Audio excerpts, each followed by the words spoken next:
फिर बनाते कैसे हैं? चलिए, सबसे पहले उन चीजों से शुरू करते हैं जिन्हें इतिहासकार सचमुच अपने हाथों से छू सकते हैं, मतलब भौतिक अवशेष।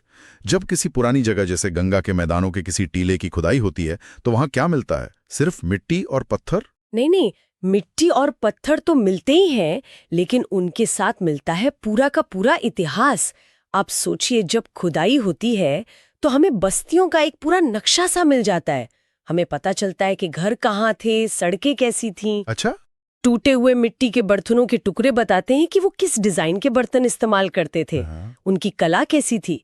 यहाँ तक कि जले हुए अनाज के दाने ये बता देते हैं कि वो लोग खाते क्या थे, गेहूं, चावल या जौ। वाह, मतलब ये तो एक टाइम मशीन में बैठने जैसा है। बिल्कुल।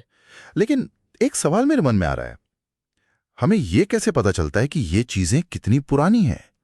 मतलब क्या कोई अंदाजा लगाया जाता है? ये बहुत अच्छा सवाल है, क्योंकि अंदाजे पर तो इतिहास नहीं लिखा जा सकता।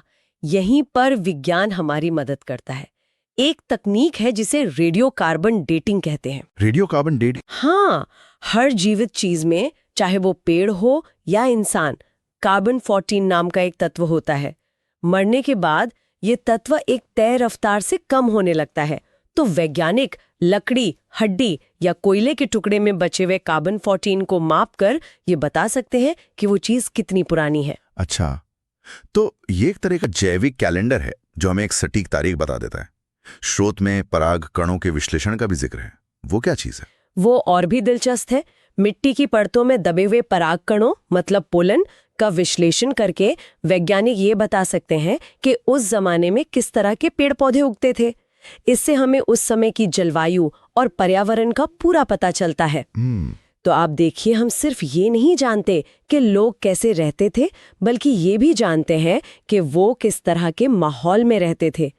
इतिहास सिर्फ राजा रानियों की कहानी नहीं है, ये उस पूरे इकोसिस्टम को समझना है। सही बात है। तो खुदाई से हमें उस दौर का पूरा माहौल और रहन सहन का अंदाजा लग गया।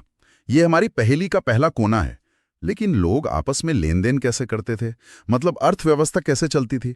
क्या हमारे पास कोई ऐसा सुराग है जो सीधे सीधे राजाओं और व्यापार की कहानी